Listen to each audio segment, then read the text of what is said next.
We're going to proceed with the third lecture in the Neuroscience and Public Policy seminar this semester.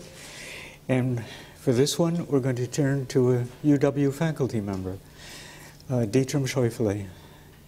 Dietram received his undergraduate degree at a German university, which I will probably mangle if I try to pronounce it. So just let's leave it at that, at a German university. And then he came to UW-Madison for a master's degree and a PhD degree. He has held tenured appointments at Cornell. He's been a fellow at Harvard. He has so many publications, I decided I can't memorize the number. It goes on for page after page after page after page. He is so prolific, it's unbelievable. He's also involved in 4 funded grant projects. He's on the editorial board of 10 journals. He's, as it says up there, he's the co-PI at the Center for Nanotechnology at Arizona State University, essentially building a bridge with our first lecturer in the semester that you may recall was Clark Miller from Arizona State University. Dietram is one of the most sought-after people in the world in science communication. He's the John Ross Professor in the Department of Life Sciences Communication here at Madison. He's been a consultant to numerous organizations. He's now putting together final touches on a major paper for the National Academy of Sciences. No matter which way you look at it, Dietram is very special. And so today he's going to talk to us a brave new online world. Emerging technologies at the intersection of science, policy, and rapidly changing media environments. He is a Kavli Foundation lecturer. He was named a Kavli Fellow by the Kavli Foundation. So I present Dietram. Thank you very much. Thanks, Ron, for this very kind introduction. I feel a lot better now than I felt when I came in. Really appreciate that. What I want to talk a little bit about, or what Ron has asked me to talk about, is one of the things that we spend a lot of time working on in the Department of Life Sciences Communication here at Wisconsin, which is one of the 3 communication programs we have on campus. But actually one of the oldest, well, it is the oldest one, the oldest journalism program on campus. It used to be ag journalism.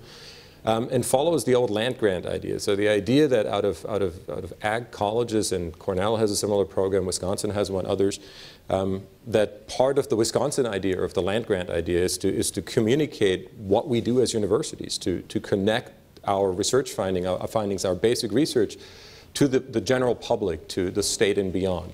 And so our program was very much started with that idea. So it's very nice that when the NSF funded for the first time in a long time, in 2003, 2004, for the first time spent $13 million funding centers for nanotechnology and society. So those are centers that were funded not as basic bench science centers, but they were funded as centers to deal explicitly with the interface of science and society, saying, we're dealing with a lot of new types of technologies and that have at least as many ethical, legal, social implications, so societal implications, as they have technological ones or scientific ones. So I want to talk about 3 things, maybe 3 broad themes. First, I want to tell you a little bit about how we all make sense of science, because what we do as citizens, and as all of us are lay citizens in certain ways, regardless of what our scientific area is, or our area of scientific inquiry is, and we have for a long time, as a scientific community, bought into these deficit models, this idea that if we just teach people what the science is all about, they'll be more supportive and they'll buy into the science, and they won't be opposed to vaccinations, and they will believe in climate change. And the answer, the punchline, before I tell you more about it, is no, that's not true. And every piece of research says that's not true. And I want to tell you a little bit how we then do make decisions, even though we may not know everything about science, and we never will as lay publics. The second part I want to talk about is a new type of science, because I do really think that we're dealing with scientific issues and that when it comes to the societal interfaces in the communication are truly unique, or are different at least from what we saw 10, 20, 30 years ago. And then I want to leave you with just one slide that will tell you 5 things you can do if you do not want to ever communicate successfully with the public. Just that as a takeaway. And you will recognize a lot of those, just because they tend to be intuitive ways that we use, or intuitive approaches that we use when we try to communicate. So let me first start with this idea of deficit models and really put another stake in the heart, or another nail in the coffin, or whichever metaphor you prefer for this. And when we talk about science and society, we often start out with this idea and we bemoan this idea that lay publics just know nothing about science, that they're so woefully underinformed about science. And the answer is yes, that's true. And it's always been like that. It's not a new problem, it's an old problem. It's a problem that has plagued every single scientific issue. And in many ways, as a result, it's not a problem. It's just something that we have come to expect. Nano is not any different from nuclear energy, is not any different from any technology that came before. What is somewhat problematic, though, and it's somewhat unique to the US, somewhat, not necessarily all that unique, but somewhat unique, is that we also don't have the infrastructure for learning.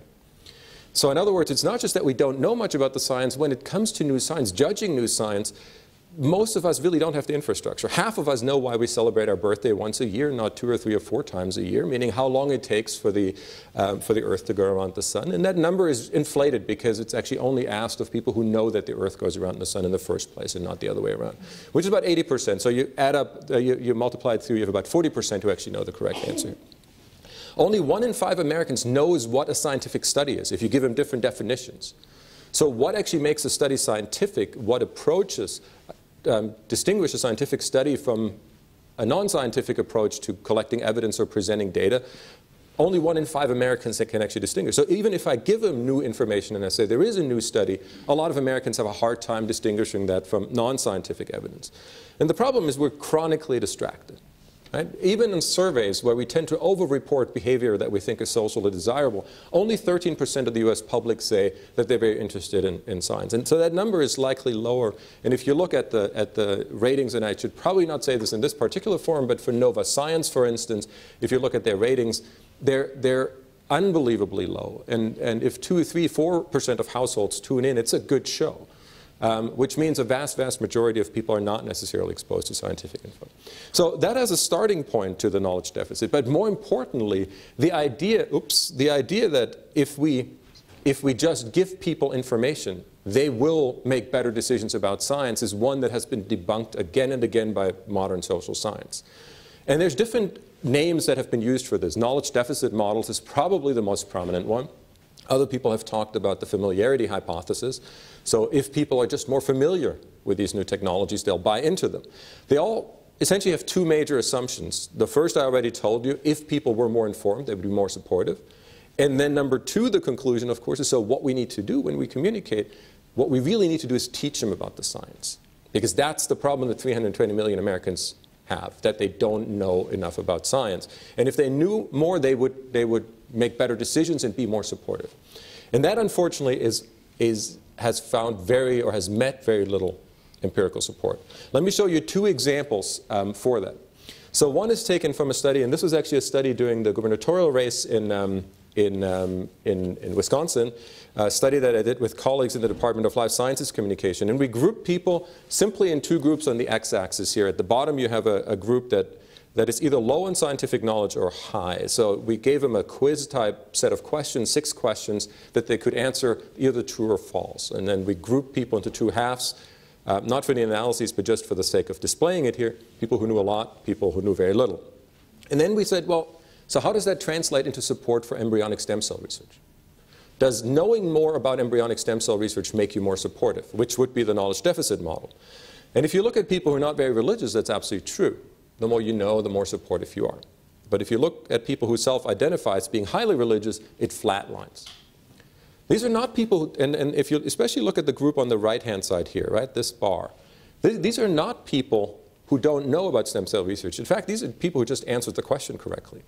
In spite of knowing the correct answers, that has absolutely no impact on their attitudes. It stays exactly the same. So it's not that they didn't know any better, it's that they interpreted the information that they have in a different way, through a different lens, through a different perceptual filter. So in other words, simply infusing knowledge into society, sometimes for some issues make absolutely no difference whatsoever, especially for particularly charged issues, emotionally, religiously, moral morally charged issues. But let me show you another graph on another issue, and this is that sometimes talking more about an issue actually backfires. And Gallup has asked, this is actually GfK, excuse me, GfK, which is a German survey firm that is partnered with AP, has asked questions over time, thinking about what is said in the news. In your view, is the seriousness of global warming exaggerated or not? So I just plotted people here on the y-axis, the percentage of people who think that global warming is exaggerated. And this is what it looks over time. Well, if you look at where the spikes come from, you have various movies that have come out, either The Day After Tomorrow, entertainment movies, then An Inconvenient Truth, Al Gore getting an Oscar, and eventually, of course, the Cancun conference. So in other words, the more press coverage there is, and the more we talk about global warming, the more lay publics end up thinking that the whole thing is probably exaggerated because there's so much discussion about it in the first place. Again, debunking the idea that if we just talk more, if we just infuse more information, or put more information into the system, people will buy more into the idea of science. So then the question is, how do we make decisions as human beings about the science? And I want to touch on three different aspects, or a couple of different aspects at least. The first one is the idea that we're all cognitive misers. And some of you may have heard me talk about this before. The idea that for most of us it makes complete rational sense to not collect complete information on any scientific issue. Think about the issue of nanotechnology, modifications of 1 to 100 nanometers, a nanometer being a billionth of a meter. So something that you can't even see with a regular microscope. You need a scanning tunneling microscope. New materials that we create, new particles, have potentially whole new characteristics that we don't even understand. People get PhDs in this 10, 20 years. So now I'm with applications in the medical field, in the military, 1,500 consumer products on the market. So now I'm telling people, you need to understand this in all its complexity. And of course they can't. What happens is, though, they still have to make policy choices. They need to understand if the Obama administration invests $800 million in EHS research, environmental health and safety, is that a good thing or not? So they have to make a policy choice. How do they make that policy choice? Well, a lot of political scientists talk about low information rationality, the idea that it's rational to use only a finite number of information. That's how you got here. You didn't think about when you jaywalked, if that was a good idea. You didn't think what you would wear. At least you didn't think about it for a long time. When you first met people today, and when you saw me for the first time, you made a snap judgment in a few milliseconds. Not based on knowing everything about me, but simply based on what I'm wearing, what color my tie is, what kind of accent I have, and so on and so forth. So we all make these decisions all the time with subpar levels of information. And it's rational because otherwise we would shut down. Science is not any different. It doesn't make sense for most of us to be experts in every single scientific field, but we still make judgments. We still make policy choices. We have to make policy choices. Nobody, including Congress, is at the Affordable Care Act, yet they voted on it, and all of us have clear attitudes toward the Affordable Care Act, or Obamacare, and a label being one of the ways in which we make judgments about it. So what we use is shortcuts. We use heuristics. We use replacements for information all the time. What does the world around us think, for instance? One of the strongest predictors of buying, for example, flood insurance is not if your house is in a floodplain, it's if your neighbors have bought flood insurance. So your social environment is one of the strongest influences on your decision making, even though it has probably not a lot of rational thought behind it. So that's the first problem, or good thing, depending on how you look at it. It's not necessarily bad, it's just the way it is. And I want to show you some of those shortcuts, one of them being framing. Framing meaning, if I talk about Obamacare versus the Affordable Care Act, you end up putting the phenomenon itself on different mental shelves. Same thing for the issue of science. These are genetically frosted fakes, Tony the Franken-Tiger, a description of genetically modified organisms. If you've never heard anything about GMOs, if you know nothing about the issue of GMOs, the moment you hear the term Frankenfood, you know what I'm trying to communicate to you. Why? Because I'm framing the issue to you in a way, I'm presenting the issue to you in a way, I'm using a label that makes it more likely to go onto one cognitive shelf versus another cognitive shelf.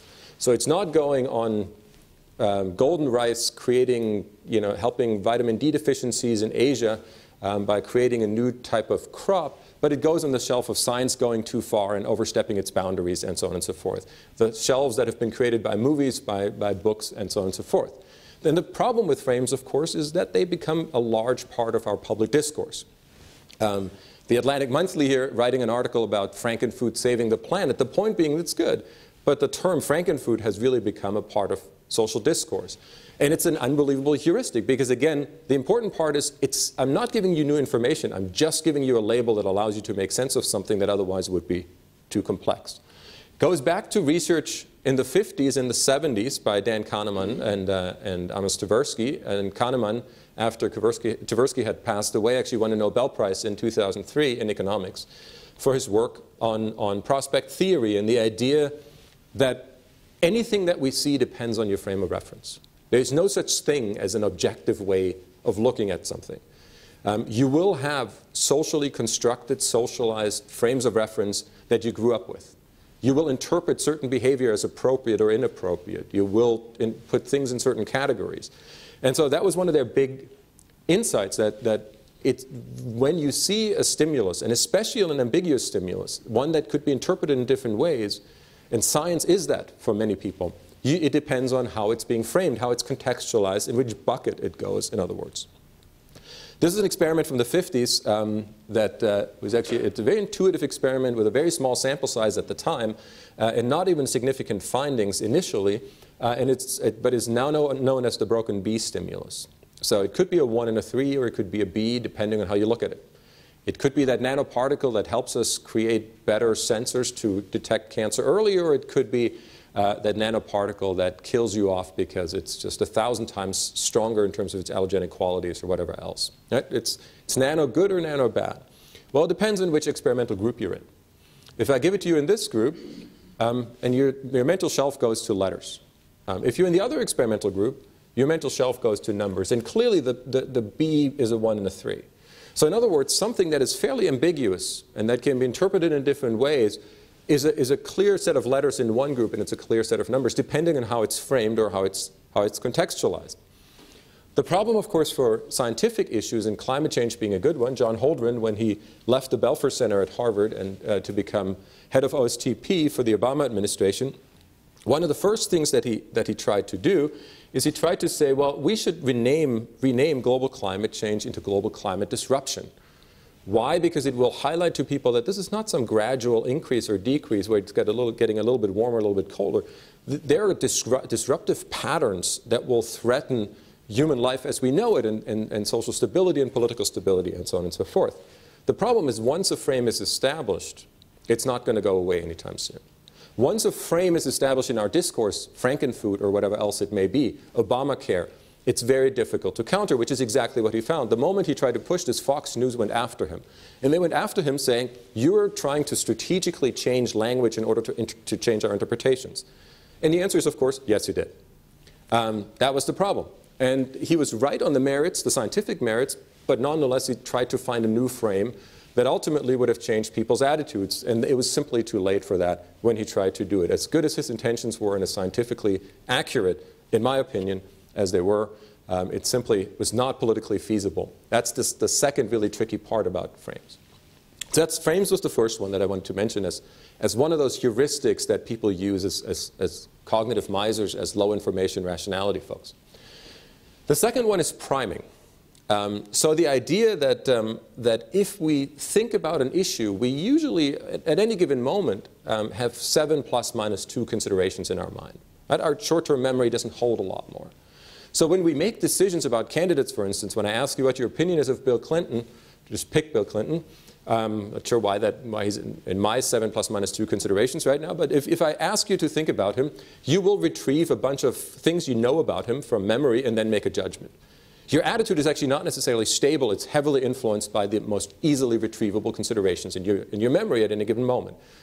So if you actually look at survey data here from, again, AP GFK, asking people how serious a problem do you think global warming is for the United States, you have 80% of the public actually saying it's a serious problem, which seems somewhat at odds with some of the other surveys you've seen. And there's a number of reasons for that, but one of the reasons for it is this, that these data have been collected right after Sandy. Right? And so this was both Bloomberg's, the now former mayor of New York City, and Bloomberg Business Week came out and linked global climate change directly to Sandy and said, look, this is just another indicator, another outcome. But there's even a more impressive set of analyses that some people have at the University of Maine have done, and I actually think by now it's out. I should have updated that slide. What they did is a fairly intelligent study. What they did is they surveyed people, thousands of people all over the US, and then they geocoded where they were. And then they calculated for the location that these people were, if it was on the day of the interview, if there was a deviation from the normal average temperature for that time of year, that either went to the negative or the positive. So was it above average warm or cold that day? And then they correlated this with believing on the y-axis the probability of these people believing that global climate change was human-caused global climate change was a reality. And then you break it down by ideology, and what you see is, of course, the first depressing finding is that it breaks down very nicely by blue and red. Right? There's absolutely no influence. Blue Democrats believe that global climate change exists and is man-made, and for Republicans, they're much less likely. Independents are the interesting group because that's where you see the strongest priming effect. The warmer it gets relative to the average temperature, the more likely that day of the interview, the more likely they are to believe that global climate change exists. So right, a direct priming effect where retrievability of information, oh, how warm or how cold is it today? Let me infer realities, scientific realities from that. So I can prime, well, I can't prime, the weather can prime very easily how we even think about a phenomenon such as global climate change, controlling for a whole host of other factors, obviously. So priming being the second one, we talked about framing, the way the information is presented, priming what the pieces of information are that are most retrievable when we think about the issue. And then, of course, the third one, the idea that all of us filter, and I showed you this already a little bit, all of us filter everything we see through our personal lenses. All of you are going to walk away from this talk today with a different set of conclusions about, bless you, about what I said, about what I'm like, about what my basic messages were, how believable, how credible I was. Not because you saw a different talk, and not because some of you sat over here and some of you sat over here and saw a slightly different angle of me, but because all of you came in here with a different set of values, a different set of ideas. And everything that you see and that I say, you filter through those values. And that's not good or bad. That's how we all process information. I will read your questions later on in the Q&A in exactly the same way, meaning I filter them through my own values. Nobody's immune to that. But the problem is, of course, that also means we all interpret science differently. And let me just show you some data. Again, this is from Wisconsin, where we simply look at the x-axis at news attention. Again, fairly elaborate continuous scales just for the sake of this presentation, broken into high and low. Do you pay a lot of attention to news about biofuels or not a lot of attention? And then on the y-axis, I'm just showing you one, and that's do I think that the benefits economically outweigh the risks? Yes or no? And the further I'm up on the positive, the more I think there are benefits. Further I'm on the negative, the more I think there are risks.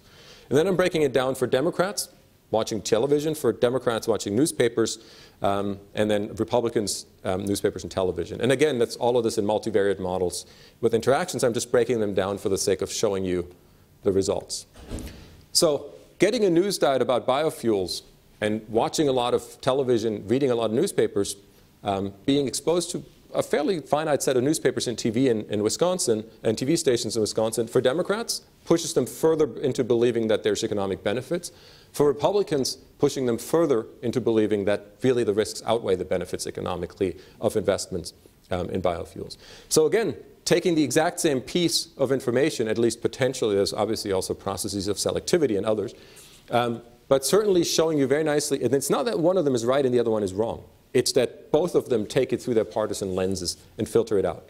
We talk about this as motivated reasoning in political science, have for a long time. The idea that we all, when we reason, have certain partisan, have certain religious, have certain moral motivations that make us process information more in line with our own belief systems and reject things that don't necessarily fit.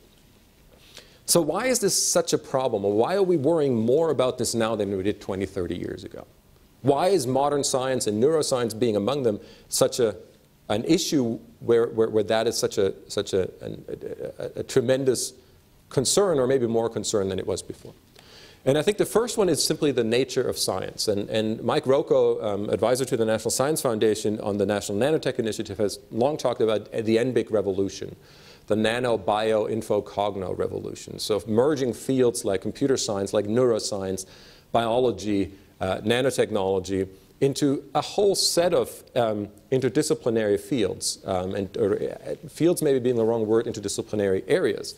And on the left-hand side, well, there's two things here. One is the rapid, obviously, rate of development and of the bench-bedside transition, so that products in nano in particular have reached very quickly the bedside, much more quickly the rate of innovation and of going to market than what we've seen for previous technologies.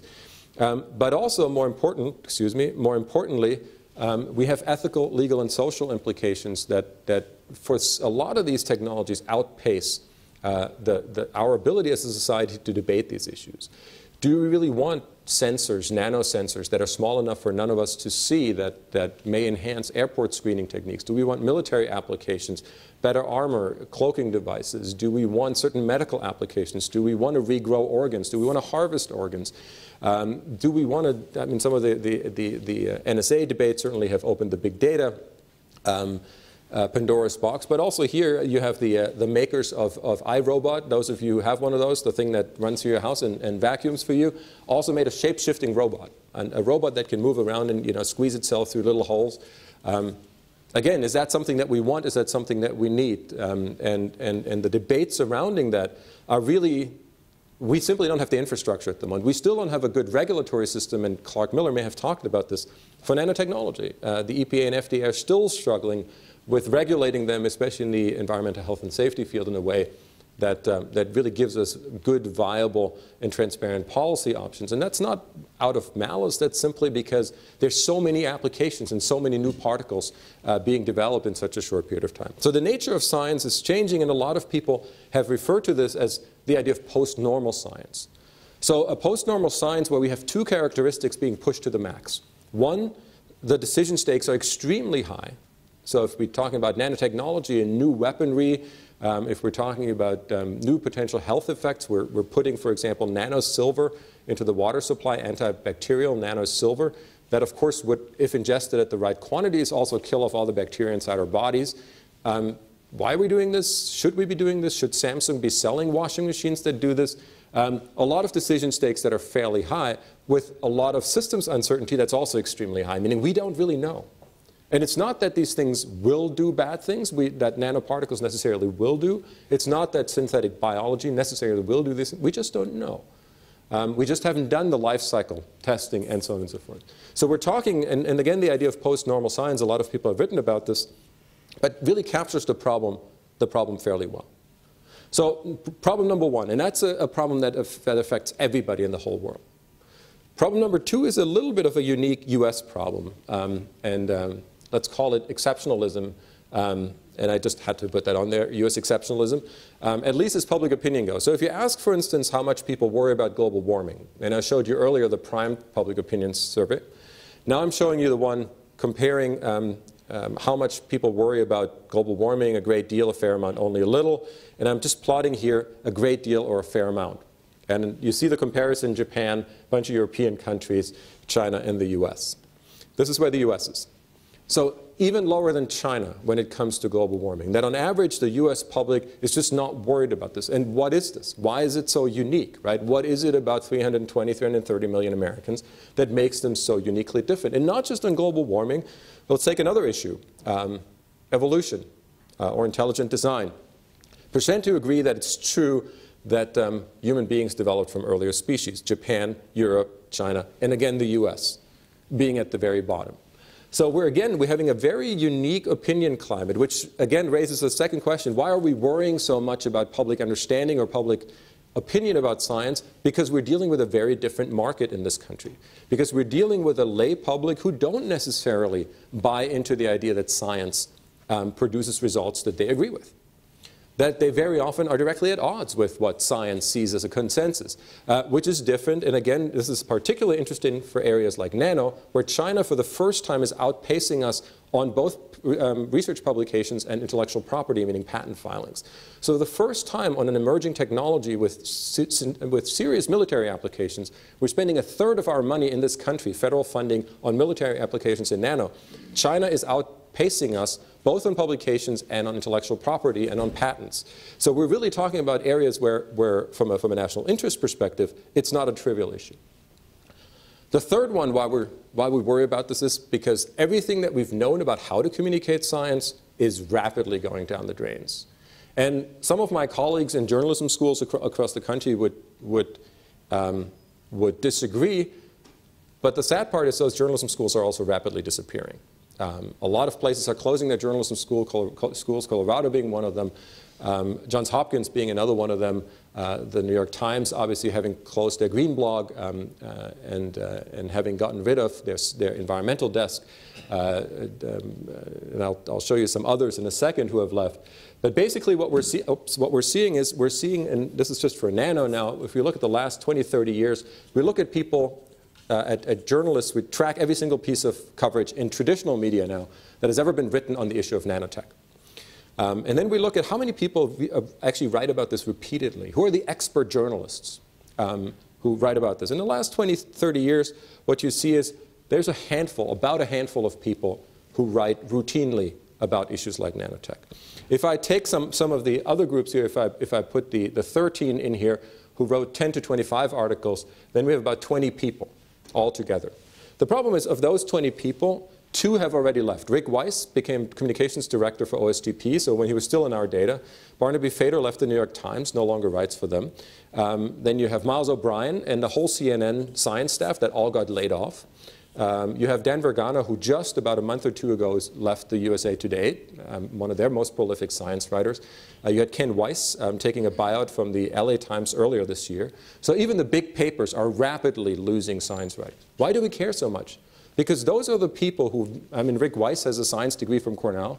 So these are people who are trained in scientific fields, and they're able to do what we as cognitive misers can't do. Take 20 years of research and translate them into 300 words.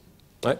So these are the people who can take a complex scientific issue and translate it for us so at the breakfast table it all of a sudden makes sense. And not in a Frankenfood kind of way, as in put it on the shelf and be freaked out, but in a way that says this is why it's relevant for your daily lives and this is how you can make meaningful policy choices. That infrastructure is going away. And it's going away in part because of market forces. So this is national survey data where we track people's use of traditional and new media in the field of science. Where do they get their information about these technologies? And then we group them into, right now, 5 groups. You have people on the very right-hand side that are just using traditional media, mixed, TV, newspapers, radio, some form of mix. Then television only, newspaper only, and then we're going into the online traditional mix, so people who use the internet but also rely on still print versions of these things, or at least online versions of traditional papers, and then people who only do online. And here's your age distribution. You already see where it goes. If you look at it, you see the dark red literally dying out, meaning there's fewer and fewer of them, and the traditional news sites. I'm going to give the print paper another 2 or 3 years at most, and it's going to be gone. It just makes no economic sense. It makes no economic sense to provide people with a standardized front page on a printed issue. What will happen is, and we already have it, is we will have tailored front pages, and we'll get to that in a second. So we're seeing more and more market pressures toward that. And of course, we're seeing, ultimately, when you just look at and these data are not even the most recent data, but for Europe, it's most striking because the European circulation for European newspapers is still much higher. So the largest US paper, the Wall Street Journal, is at about 2 million. The largest papers in Europe built in the Sun, unfortunately all tabloids, right? Daily Mail, you go down, the Mirror, Kronenzeitung, all tabloids, the largest circulation papers. But if you add them all up, 15 million. Let's say five people read an issue, 75 million, fine. Facebook users, 232. If you look at the latest Pew data that just came out a week ago, you see that about half of the American public say that they do get their news on a fairly regular basis from their timelines, meaning from their Facebook friends. So already we're seeing a shift toward that. Reddit, it's actually 62%. So among Reddit users, 62% say that's actually a fairly regular source of news for them. So we're really seeing a dramatic shift, and we're seeing also a dramatic shift in terms of who wins Pulitzers. This was in 2012, 2013, of course. Again, online newspapers picking up Pulitzers and it really shifting away from traditional. So we're having all these new types of signs. We're having deteriorating information infrastructures and traditional news outlets. And we're having more and more of a focus toward Web 2.0. And that's from a theoretical perspective, that's a great thing. Right? When we started out with this whole idea, when this whole idea of the internet first came along, lots of people wrote about this. Lots of people wrote about public journalism and the idea that what we're having is a new information commonwealth. What we're having is, it is now easier than ever before to find any given piece of information. I can download any dissertation. If I'm on a campus IP, I have ProQuest, I can download any dissertation. But even if I want to look up, if I want to translate something, I can do that. And I can do that if at my cell phone here, I can do this in 10 seconds. Not very difficult. Faster, everywhere, and much more information than we've ever had access to. This new information commonwealth. On top of that, the internet allows us to connect with one another. We can form discussion groups. We can talk things through. It's not that there's 3 white guys reading the news for network television and we all just listen. No, we can get our news wherever we want and we can talk it over, we can comment, and so on and so forth. The problem is, the reality, of course, has as always, stayed far behind what the hopes were initially. What we're having instead at the moment, and I want to show you just a little bit of research on this that we have done, is that we've gotten into an environment now where TV shows, newspapers are no longer consumed in an isolated fashion. It's virtually impossible even to watch a really bad sitcom on CBS, don't mean to single out CBS, on any TV station without having a hashtag in there, right? Without them trying to create some form of discussion. It's also impossible, and this is where I'm trying to go with this, it's impossible to read an article without knowing how many people have liked it, shared it, or passed it on in some way, shape, or form. And that's not trivial. Think back to the example that I mentioned earlier about the flood insurance. Our social environments have a huge influence on what we think is appropriate or is good or is bad.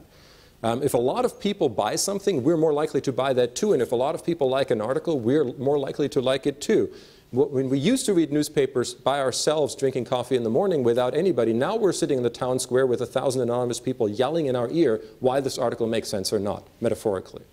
So what does that do? Well, we were interested in this. So we put them in a national survey, 3,000 people, but in a survey experiment hybrid. And so we asked them all their demographic backgrounds, their media diets, what they thought beforehand, and so on.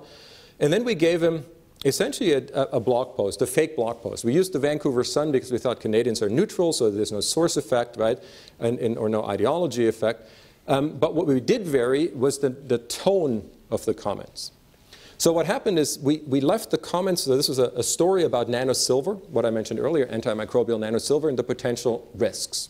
And so the comments talked about the exact same risks and benefits, no content difference. The only difference for this manipulation that we had was that we varied civility. So did they call each other names? Did they say, well, I disagree with you, or I disagree with you, you idiot? So we essentially changed the level of civility across conditions. And if you look at the different conditions, people who were in the less civil condition, A, saw more bias in the article, and B, saw the technology as more risky, at least some of them saw it as more risky than before. So in other words, simply varying the tone with which we talk to one another in these online settings, not the content. These people said the exact same thing in every single condition. These manipulated comments said the same thing. They were only more or less polite. And the less polite they were, the more we thought that some of us thought the technology was risky. So we can actually reshape what the journalists wrote about up here, because everybody wrote the exact same story, no difference there. We can reshape what readers think simply by changing the tone of discourse, or the tone of discourse can change these things. The interesting thing, of course, was the reaction to our study. So when the study first came out, This is where it was in the print edition. The Milwaukee Journal Sentinel was actually the first one who took it before it took off much more broadly. Put it, of course, at the very bottom of the page, right, where science usually goes. And right above the weather and everything else. If you compare it to the online version, you can already see, right, so immediately you have a bunch of comments. You immediately know how many people, 1,000 plus, have recommended this story. So you already see the difference in terms of how you would actually use the story. The funnier thing is two things. One is we made The Onion, which I think is ultimately, Nobel Prize is really nothing compared to making it The Onion. And The Onion took this story, did two things. A, they had the best write-up of the science, by far. I'm very sorry that they hit it right on the head. But number two, of course, their headline also hit it right on the head, right? The idea that awful online comments hurt understanding of news, reports local news site filled with awful, horrible comments. Some of these comments are actually really funny. I'm not sure if you can read them, so I'm going to highlight some of them. One was the idea that we are the reptilian overlords who are trying to distract people from this, that pointy-headed scientists can't deal, this is again us, pointy-headed scientists can't deal with being contradicted and therefore come up with studies like this, and of course all of us are socialists and communists. And then at the very bottom, the last one I really like, anyone who aspires to this conclusion hates God and country. That's just my favorite one by far. So, kind of making exactly the point we were trying to make with how comments color the study beforehand. The interesting thing, though, speaking of policy impacts, what was really interesting is that we did an op-ed in the New York Times where we summarized a lot of the findings, and Popular Science took this as a starting point for simply shutting down their comment section. It made a pretty big splash in the science communication field and science journalism, saying, look, we're no longer having comments. There's data that tells us that there's data that tell us that this is a bad idea, that this colors or can color the type of content that we're trying to get across and actually potentially biases interpretations. And it, of course, set off an even bigger debate about having debates online in the first place, which it should. Because we really haven't thought about many of these questions. Why are we having these debates? Why are we having comment sections? We've always had letters to the editor. They were highly selective. They were edited heavily by editors. And now we're making it a free-for-all. What are we trying to do with this? And to some degree, there's good democratic reasons for having broad debate. But on the other hand, there's no good democratic reason for having anonymous yelling matches and screaming matches online. So what the purposes of these debates and what we really are trying to achieve, I think, is a much bigger question. And the last one that I quickly want to touch on is the idea that we're actually, in all of this, of course, are going much more toward tailored news. That's maybe the last part I want to leave you with, meaning what I said earlier, we will not have a front page of a New York Times anymore. We all use our tablets, we use our phones, we use our computers, we use our New York Times readers, we use our Reddits, we use our iGoogles, our my Yahoos, whatever else. What does that do? It records every single click and every single going deeper into the article and how long you've spent and what words you've looked up on the New York Times site by right-clicking and so on. And it records it. And I no longer care if 13% of the American public tell me that they're really interested in science, because I know how interested you are, meaning how much do you read it compared to everything else. So it makes much more sense, and let's take me as an example. If you give me anything about baseball, I won't read it. I didn't grow up with baseball, I don't care, don't understand it. Not that it's a bad sport, I just don't get it. So I will never read a single article about baseball. Why would that be on the front page if whoever won the World Series? I don't care, I'm not going to read it. So of course it makes no commercial sense to put this on my front page. On my front page there should be other things. There should be some random, really horrible soccer team from Stuttgart on the front page. And that would make sense. But that's exactly what will happen. We will get, and people have talked about this, as algorithms as editors. Editors no longer make decisions about news placement above and below the fold. You will get not what you as a demographic want, but what you want. It makes perfect commercial sense. So the problem with that, of course, people who like science will get even more science, and people who don't like science will get even less science. Further widening gaps we're already seeing between the most educated, the information rich get richer, and the information poor get poorer. The second one, of course, is that there is no such thing as an encyclopedia anymore. What ends up happening, and just take your Facebook feed, for instance, your Facebook feed, if two people in this room have the exact same friends, I don't mean the same types of friends, I mean the same friends, your feed will not look different, will not look the same. In fact, your mobile feed probably looks different than your laptop feed. Why? Because you have different cookies, because you clicked on different friends, pictures, longer, and whatever else. So in other words, different people will already see tailored news. But let me just end with, or show you one last study, and this is for nanotech. We looked at, for instance, for Google, we used a whole bunch of data sources, Nielsen net ratings, so actually tracking what people really searched for, Google data about what their recommendations were, what the most highly ranked sites were, and then looked at what we call kind of an informational spiral. And this is exactly how it plays out. I looked something up that I know a little about, nanotech. That triggers, of course, more searches, because if nano in medicine, for instance, shows up here as one of the highest rated issues, people are more likely to click on that, and Nielsen data supports that, which of course increases the traffic, which of course increases the page ranks, which of course increases the suggestions. That's not some evil Google person sitting there trying to feed us information. That's simply an algorithm weighing and valuing popularity over accuracy. It doesn't matter if it's the correct information, if it's the information that's sought most often and that people go to more often. So in other words, not having an encyclopedia anymore, but having essentially a search engine that's based on popularity is a real problem when it comes to scientific info. And Dan Vergano, who I mentioned earlier, who wrote for the USA Today still, when we came out with this study, called Google when he wrote about this and asked them, and their direct quote was, we only give people what they want. That was their direct response to this. So in other words, we're moving toward an information environment that is much more characterized what is popular than what is necessarily accurate, or that what people should be finding out, meaning what is the accurate scientific information. So one last slide, just to give you the 5 surefire ways of creating communication failure, and hopefully it's a little bit of a summary of what I've talked about earlier.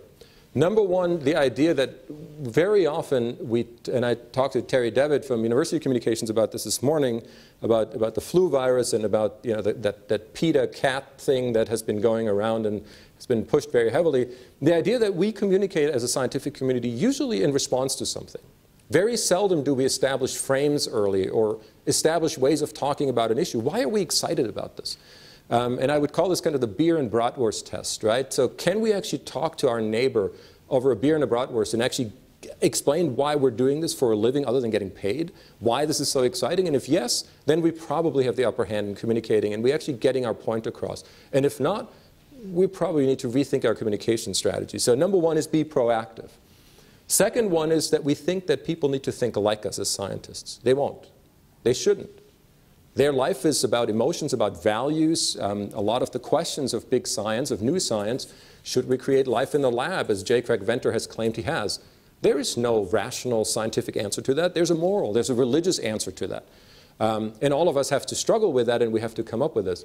But it's certainly not the right response to say, well, we need to keep these values outside because they're not part of a scientific debate. They increasingly, for NBIG technologies, will have to. The third one is that we think that eventually, if we're just right and if we give them the best science, eventually that will triumph over everything else. And hopefully I've shown you plenty of data that shows that that's not the case.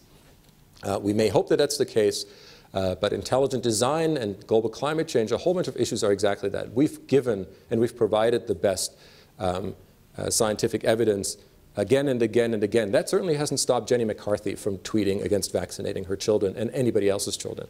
And to a whole bunch of people, literally tens of millions of people. And that gets us to the fourth point, which is social media don't matter. That's just something, we still care about traditional media. We still communicate by press release, which a lot of institutions on this campus still do. Meaning when they talk about public communication, they talk about doing yet another public talk just like this, or they're doing, talking about yet another press release that we're putting out to traditional media.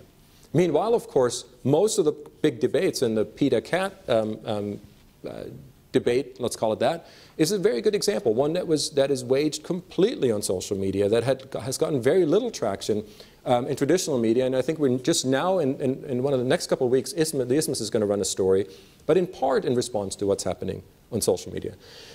And then the last one, this is a little bit of a pitch for, and Ron mentioned this earlier, we just finished the second Sackler Colloquium for the National Academies of Sciences, and Academy of Sciences on the science of science communication, meaning this empirical social science. There's been 50, 60 years of research in psychology, communication, political science, political communication, saying there are certain things that work, where there are certain processes. We know how people make decisions in political environments, in scientific environments.